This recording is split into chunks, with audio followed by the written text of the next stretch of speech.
Good morning! I am Laurie Duncan and this is a Road Group podcast. Tune in. So, today's topic of conversation is supercars. Super duper cars.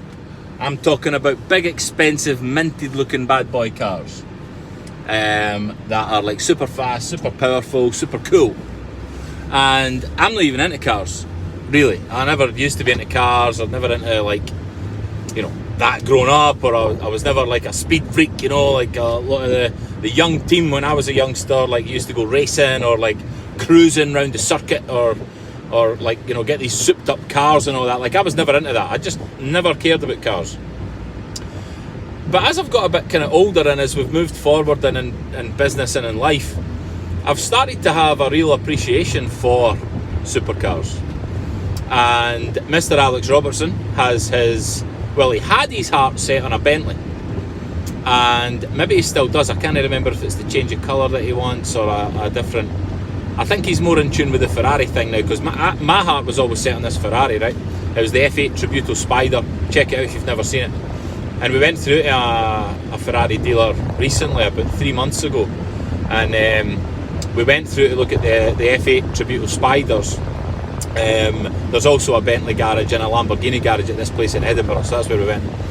And they had this is the Ferrari garage. They had the SF90 Stradale Spider in the showroom, and holy smokes, baby, this thing was wild. And this is Ferrari's first kind of electric hybrid car, right? And when they turned it on initially, it's only on the electric power, so there's no noise or anything like that. But then as they were driving it out the showroom, the power kicked in, and you could feel this vibration of the power of this machine, like vibrate like through your soul, It's quality. And so now I've had a mindset shift, and now I want this SF90 Stradale Spider. But it's like a 450 grand car, right? So it's a lot of money in anybody's book. And so we're not quite there yet, but we do visualise about owning this Ferrari or the Bentley, or I quite like the Rolls Royce Cullinan actually as an SUV. If you've not seen Rolls Royce SUV, check that out. It's pretty cool. I would really like a Rolls Royce Cullinan. They're again about $500,000. So you're talking about, like, say you bought these couple of cars, the SF90 Stradale Spider and then the Rolls Royce Cullinan. That's like £1 million to spend on cars. And like, if you had £1 million in the bank, would you spend it on cars? Or would you invest more? Would you buy more units? It's like, I used to think I would never spend that amount of money on a car. And now, like, I guess my perception shifted, because I can see, previously I was just like, no, buy more units. But like, you can only do so much of that. And of course you could go and buy more units, but at some point, you've got to spend your money, right? Like, why are you doing all this? And I've talked before about holiday homes, second homes, third homes, home in the sun, supercars and all that, the outhouse in the garden. Like, why else are you going to spend your money on, first class travel? Like, what else are you going to spend your money on, man? And if the biggest thing about this thing for me about supercars is, like, if the thought for me is, like, to be in a position to be able to afford that, whether you buy the supercar or not, but to have created enough income in your life to be in a position to afford to go and spend, say, £500,000 on a car. That's awesome, man. That is awesome.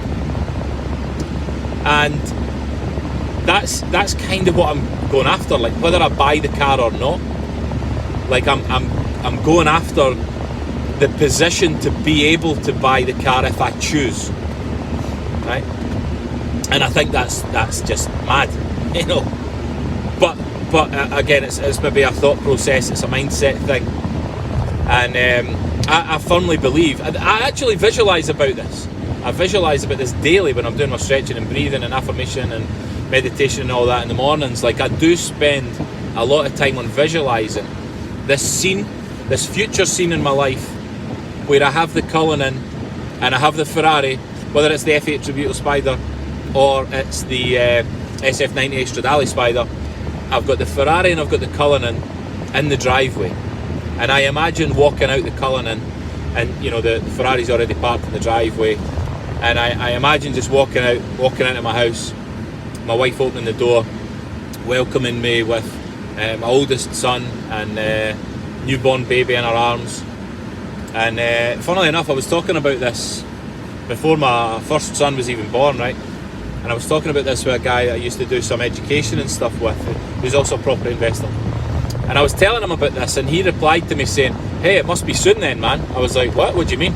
And because I think at the time Emma was pregnant with Daniel, and so he was like, "You know, it must be soon if you've got, like, you know, the kid standing up and the other kid in your arms, like." And I had never even thought about that, never even contemplated the whole timing thing. I never thought it was going to be like in a year, 2 years, 5 years, 10 years. I never thought about that. But that really made me think about that, you know. And I thought that was quite interesting.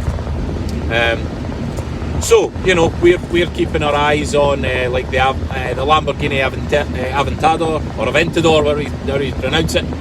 The Ferrari, definitely, you know. The Bentleys are cool as well, but probably a convertible Bentley if it was me. Ferrari stuff's awesome. You know, there's a lot of cool supercars. Range Rover Sports Modified, or the Range Rover long wheelbase, and, you know, all that kind of stuff. I love that. And you can pick them up for maybe like a couple $100,000 or something. So again, they're not so far out your reach. You can finance these things and, you know, pay a couple of grand a month or whatever to own one of these cars. And it's not that significant amount of money. How many, you know, $2,000 a month is like, what, 8 buy-to-lets?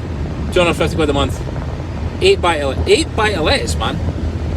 And that can back, we're sitting on 200 just now. Like, that will pay for your supercar. So why would you not want one in your life, man? If you can afford it, why not? Really cool to think about. Anyway, don't know what your views are on supercars. Let me know, like, drop a comment below. Let me know what your thoughts are on supercars, the ones I've mentioned, or any other ones for that matter. And I hope you found that useful, somehow.